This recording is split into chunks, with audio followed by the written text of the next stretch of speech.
बहुत बहुत नमस्कार। नर्सिंग गुरुकुल के अमेजिंग से प्लेटफॉर्म पे आप सभी स्टूडेंट्स का बहुत बहुत स्वागत है। अगर आप भी बीएससी फर्स्ट सेमेस्टर में हैं तो आपको ये चीज़ पता ही होगा कि आपका कल अप्लाइड एनाटॉमी एंड फिजियोलॉजी का एग्ज़ाम है और आप बहुत ज़्यादा चिंतित होंगे। ये चीज़ आपको भी बहुत क्लियर होगी क्योंकि आप पहली बार नर्सिंग का एग्ज़ाम देने वाले हैं जिसमें आपका रिटेन एमसीक्यू हर फॉर्मेट में क्वेश्चंस आएंगे।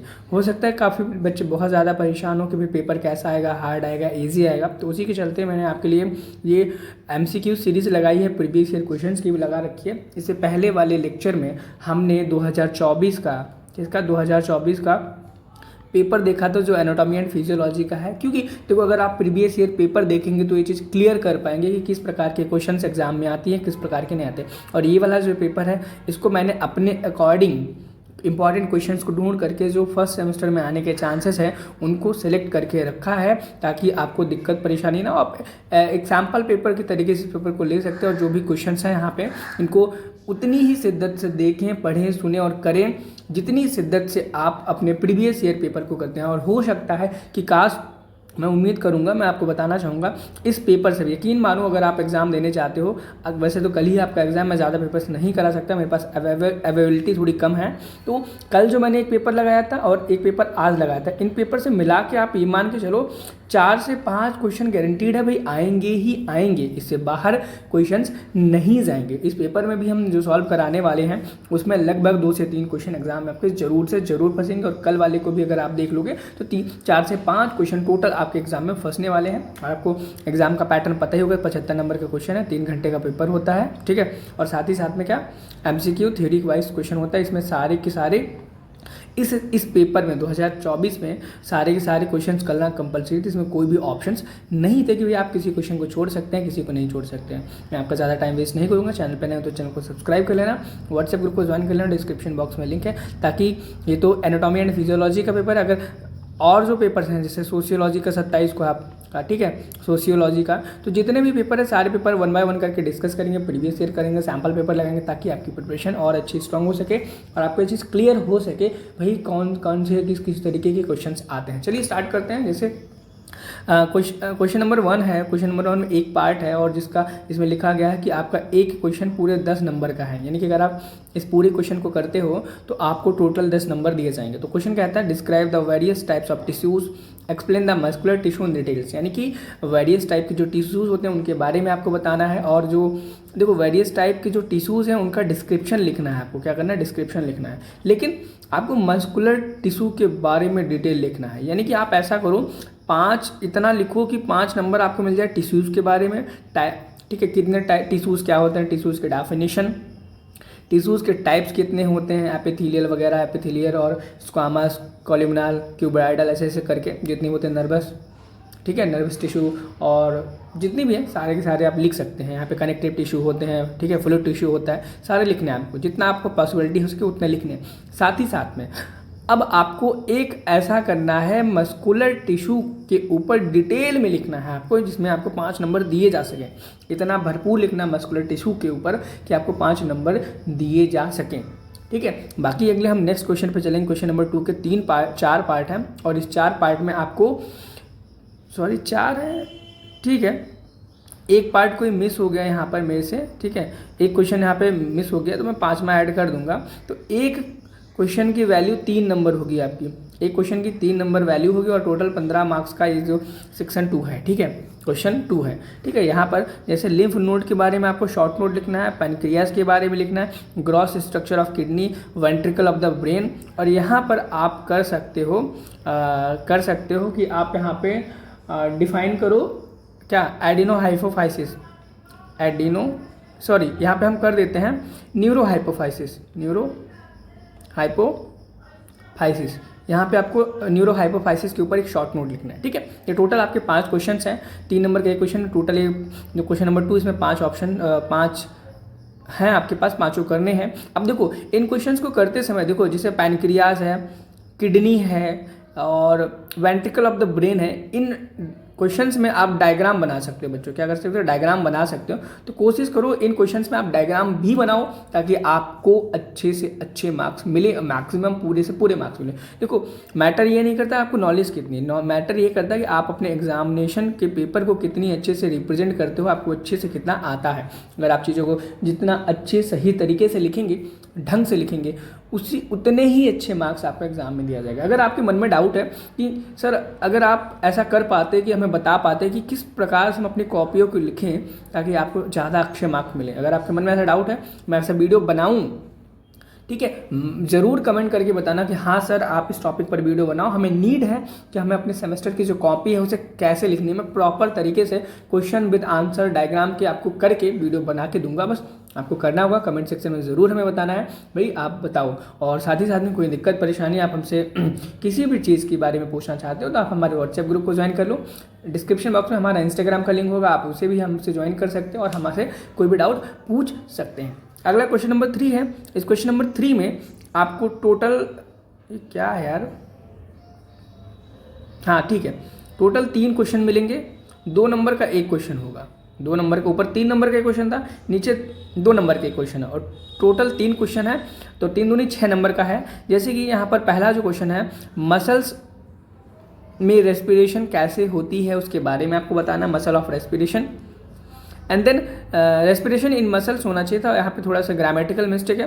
एंड क्वेश्चन नंबर 2 यहाँ पे जो बी है वो बोलता है कि माइट्रोकॉन्ड्रिया के ऊपर एक शॉर्ट आंसर क्वेश्चन लिखो, यानी कि माइट्रोकॉन्ड्रिया के ऊपर आपको शॉर्ट नोट लिखना। और ये आई थिंक बहुत पुराना क्वेश्चन है, 9th 10th 11th 12th जितनी भी क्लासेस में आपने पढ़ा होगा माइट्रोकॉन्ड्रिया के ऊपर भरपूर चीज़ें आपने पढ़ रखी होंगी, उनको लिखना है, बाकायदे से डायग्राम बनाना है, बाकायदे से अच्छे से एक्सप्लेन करना है माइटोकॉन्ड्रिया क्या होता है, इसकी डिस्कवरी किसने की, इसका फंक्शन क्या होता है, इसका मेन काम क्या होता है और कहाँ पर माइटोकॉन्ड्रिया की संख्या ज़्यादा होती, किन सेल्स में किस माइटोकॉन्ड्रिया प्रेजेंट है, नहीं होता, क्यों नहीं होता, अच्छे से लिखना, ठीक है। 3 नंबर तब जा कर के आपको पूरे नंबर मिलेंगे। आगे देखेंगे न्यूरॉन के बारे में आपको क्या करना है, एक लेबल्ड डायग्राम ऑफ न्यूरॉन। अब देखो बच्चों बहुत सारे स्टूडेंट्स क्या करेंगे जो मेरा वीडियो नहीं देखे होंगे, वो क्या करेंगे सिर्फ न्यूरॉन का जो है वो क्या करेंगे डायग्राम बना के चले जाएंगे, लेकिन आपको नहीं ऐसा करना। आप हमारे साथ जुड़े हो तो कुछ यूनिक आपको ज़रूर बताएंगे जिससे आपके एग्जाम में मार्क्स बढ़ सके। मैं आपको बता दूँ न्यूरॉन का डायग्राम बनाने के साथ साथ में आप इनकी लेबलिंग भी करना, क्या करना, लेबलिंग भी करना, क्या करना, भी करना। अब आप तो कहोगे भैया यहाँ पे लेबल डायग्राम लिखा हम देख रहे हैं, हम तो कर देंगे, लेकिन बहुत सारे नहीं ध्यान देते हैं। इन पार्ट्स के नाम लिखना और ट्राई करना थोड़ा सा एक छोटा सा शॉर्ट नोट भी लिख देना न्यूरॉन के ऊपर, न्यूरॉन की प्रॉपर्टीज़ लिख देना। गारंटी है एग्जामिनर खुश हो जाएगा और आपको नंबर पूरे में से पूरे देगा अगर न्यूरॉन के ऊपर आपके क्वेश्चन आते हैं तो, ठीक है। अगले क्वेश्चन की तरफ मूव करेंगे। अब अगला क्वेश्चन क्या है, आपको 6 क्वेश्चन दिए जाएंगे, टोटल 6 क्वेश्चन दिए जाएंगे। एक क्वेश्चन की वैल्यू 1 नंबर होगी, टोटल 6 मार्क्स का आपका सेक्शन होगा और इसमें आपको एमसीक्यू पूछे गए हैं। क्या पूछे गए हैं, एमसीक्यू पूछे गए हैं और ये एमसीक्यूज आपको ही करने हैं और 1-2 मैं सॉल्व करा सकता हूँ, सारे के सारे नहीं कराऊंगा क्योंकि ज़्यादा सारे के सारे कराऊंगा तो आपका टाइम बहुत ज़्यादा वेस्ट होगा भाई, क्योंकि समय आ चुका है कि आपको पढ़ना है। बस यहाँ पे दिखा रहा हूँ कि क्या क्या चीज़ें इंपॉर्टेंट है, क्या क्या पढ़ना है। अब इस पेपर में जो आपको चीज़ें आती बहुत अच्छी बात है, जो नहीं आती है उसमें आपको समय देना है, उसमें और चीज़ों को पढ़ना है आपको, ठीक है। जैसे देखो यहाँ पे which is not a branch of trigeminal nerve, यानी कि इनमें से कौन सी ऐसी नर्व है जो ट्राइजेमिनल नर्व का ब्रांच नहीं है, क्या mandibular nerve, ophthalmic nerve, facial nerve, maxillary nerve, ठीक है। जो भी करेक्ट आंसर है आपको लगाना है। The coronary artery is a branch from the iota. अब ये कोरोनरी आर्टरी है वो आयोटा की कौन सी ब्रांच है, क्या वो असेंडिंग आयोटा की है, आर्क ऑफ आयोटा की है, एब्डोमिनल आयोटा की है कि थोरेसिक आयोटा की है, इसके बारे में आपको करेक्ट आंसर देना है। अगला क्वेश्चन है which of the statement about mature erythrocyte is correct, यानी कि एक मैच्योर आरबीसी की लिए इसमें से कौन सा स्टेटमेंट सही है, क्या वो 10 दिन तक they survive for 10 days packed with mitochondria, ठीक है। क्या आंसर आपको पता होगा, they are packed with mitochondria, they become non equated above D none of the these. आप देखो ऐसा नहीं मुझे आंसर नहीं पता है, लेकिन करने आपको हैं और सभी के आंसर आपको डिस्क्रिप्शन बॉक्स में कमेंट बॉक्स में देने हैं। विच कंस्टिट्यूट, अगर आप चाहते हो मैं आंसर भी बताऊं तो आप कमेंट में देना भैया, आप आंसर भी बता दिया करो, मैं नेक्स्ट टाइम से ध्यान रखूंगा और इन चीज़ों के आंसर भी आपको बताऊंगा। Which constitute from the upper part of the hip bone. अब ये बताना है कि भैया इनमें से कौन सी चीज़ है जो हिप बोन की अपर पार्ट में प्रेजेंट होता है। अब देखो जैसे आपसे हिप बोन के बारे में पूछ लिया गया, अब आपसे ये भी पूछा जा सकता है यहाँ पर कि भैया जो पेल्विक गर्डल है, पेल्विक गर्डल के बारे में बताओ। किसके बारे में बताओ? पेल्विक गर्डल के बारे में बताओ। तो आपको पेल्विक गर्डल के बारे में बताना होगा, ठीक है। किसके बारे में? पेल्विक गर्डल के बारे में बताना होगा। अब यहाँ पे मेल गैमेट्स को हम क्या कहते हैं? ओवा कहते हैं, स्पर्म कहते हैं, टेस्टिस कहते हैं, ओवरी कहते हैं, ये पूछ लिया गया। अब आपसे हो सकता है आपके एग्जाम में फीमेल गैमेट्स को क्या कहते हैं, ठीक है। अब आपसे ये पूछा जा सकता है कि मेल में जो प्राइमरी जहाँ पे गैमेटोजेनेसिस होता है उस ऑर्गन का नाम क्या है, फीमेल में वो उस ऑर्गन का नाम क्या है। ये चीज़ें आपसे एग्जाम में पूछे जा सकती है। आगे देखेंगे क्वेश्चन क्या कहता है कि which chamber received blood from pulmonary vein. Pulmonary vein से कौन सा चैम्बर है जो ब्लड को रिसीव करता है। अब पुलमोनरी वेन पूछा गया तो हो सकता है पुलमोनरी आर्टरी पूछ दिया जाए, हो सकता है सिस्टेमिक वेन पूछ दिया जाए, हो सकता है सिस्टेमिक आर्टरी पूछ दिया जाए। तो इस टाइप के जो मैचिंग के क्वेश्चन जो मैं आपको बता रहा हूँ, इन क्वेश्चन से ध्यान से देखना है और ध्यान से करके आना है आपको, ठीक है। और आने के बाद हमें ज़रूर बताना है कि हमारा पेपर अच्छा गया, ख़राब गया, कितने क्वेश्चन आपसे मिलते जुलते आए। और साथ ही साथ में आपका जो एग्ज़ाम हुआ है ना उसे आप हमें सेंड करना ना भूलें, ताकि नेक्स्ट ईयर जो बच्चे आएंगे नर्सिंग के उनके लिए भी हम मदद कर सकें। जैसा कि यहाँ पे पहला क्वेश्चन है, what is the mechanism of urine formation, describe the different function of the kidneys. अब ये क्वेश्चन देख सकेंगे, कुछ लॉन्ग ऐसे क्वेश्चन है, 10 मार्क्स का क्वेश्चन। अगर आप इसको करते हो, देखो अभी आप क्या करो अब यहाँ पे आपसे बोला गया कि यूरिन फॉर्मेशन की जो मैकेनिज्म है उसको लिखो और किडनी की डिफरेंट जो फंक्शंस है उसके बारे में बताओ। तो भैया आपको कम से कम 700 से 800 वर्ड्स में इसको कंप्लीट करना होगा with diagram of kidney, with diagram of urine. Urine का डायग्राम नहीं मुझे पता है, लेकिन जो स्टेप्स हैं यूरिन फॉर्मेशन के, ठीक है, उसके फ्लो चार्ट को आपको बनाना है ताकि बेहतरीन तरीके से आपकी कॉपी हो और बेहतरीन तरीके से आपको एग्जामिनर नंबर दे सके। आगे ये शॉर्ट नोट्स हैं, इनमें देखेंगे composition and function of CSF। और ये देखो ये क्वेश्चन जो है ये कल के पेपर में यानी कि 2024 का जो पेपर था उसमें आया हुआ था, तो हो सकता है ये क्वेश्चन इंपॉर्टेंट है आपके में भी आ जाए। और मेंस्ट्रुअल साइकिल और कार्डियक साइकिल कितना इंपॉर्टेंट है बच्चों आप ये जानते हो। मान के चलो कि अगर आप शॉर्ट नोट वाले क्वेश्चन कर लेते हो, ठीक है, ये हम फिजियोलॉजी की बात करें, फिजियोलॉजी में आ चुके हैं, एनाटॉमिक खत्म हो चुकी है। ये वाला जो क्वेश्चन है क्वेश्चन नंबर 6, ठीक है, ये इतना इंपॉर्टेंट है बच्चों, इसको पढ़ लेना, यकीन मानो इससे क्वेश्चन आएगा और आएगा, ठीक है। अगला जो क्वेश्चन नंबर 7 है, क्वेश्चन नंबर 7 टाइडल वॉल्यूम, ठीक है। टाइडल वॉल्यूम क्या होता है आपको पता होना चाहिए। टाइडल के साथ साथ में रेजिडुअल पढ़ लेना, TLC भी पढ़ लेना, इसके साथ साथ में IC पढ़ लेना, ठीक है। और उसके बाद RB पढ़ लिया, रेजिडुअल हो गया, FRC ये बहुत इंपॉर्टेंट है। RB, FRC, TLC बहुत ज़्यादा इंपॉर्टेंट है।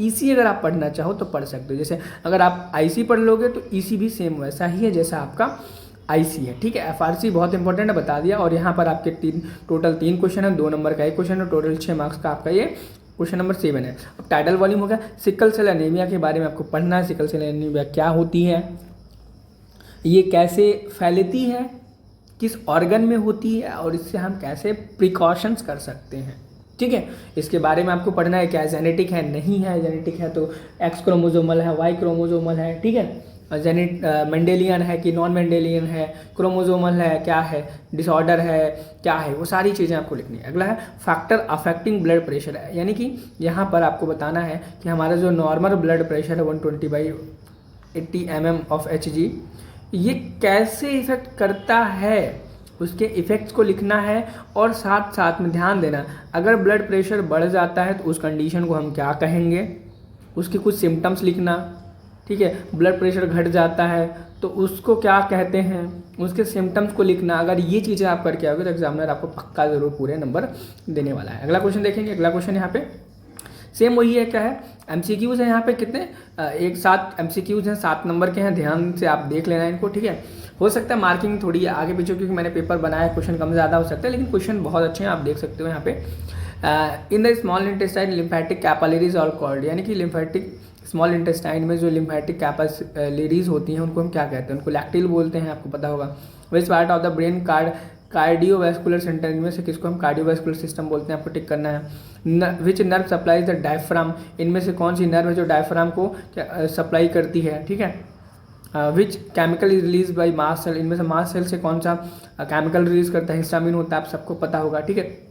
Amylase enzyme secreted by, amylase enzyme किससे सिक्रेट होता है, कैसा, लेबरी ग्लैंड से, स्मॉल इंटेस्टाइन से, पैनक्रियास से, या फिर बोथ ए एंड बी से, ठीक है। तो आपको याद होगा ए एंड बी से होता है। Which is 10th cranial nerve, 10th cranial nerve कौन सी होती है, क्या ऑडिटरी होते हैं, हाइपोफाइजियल होती है, फेजियल होती है, वेगस नर्व होती है, आई थिंक वेगस नर्व होती है, नहीं पता तो पता कर लो, बाकी आगे शायद मेरा वैसे गलत नहीं है। तो first step in blood clotting is, यानी कि फर्स्ट स्टेप क्या होता है ब्लड क्लॉटिंग। और ध्यान देना, बहुत इंपॉर्टेंट क्वेश्चन है, blood clotting mechanism, blood clotting mechanism पढ़ के जाना है, कल भी मैंने बताया था। इस ब्लड क्लॉटिंग मैकेनिज्म से एक नया क्वेश्चन आपको मिलेगा। उम्मीद करता हूँ आपको ये लेक्चर बहुत ही पसंद आया होगा। अगर कोई भी कमी रहेगी इस लेक्चर में, भाई ये चीज़ आप करते तो हमें बहुत अच्छा लगता, वीडियो आपका अच्छा बनता, हमारी हेल्प और ज़्यादा होती। कमेंट में ज़रूर बताएं ताकि हम नेक्स्ट वीडियो में आपकी वो कमी को, आपकी जो हेल्प को पूरी कर सकें, ताकि आप अपना एग्ज़ाम अच्छे से दे सको। मिलते हैं नेक्स्ट वीडियो में आपके नए पेपर के सॉल्यूशन के साथ। Thank you, have a nice day, bye bye.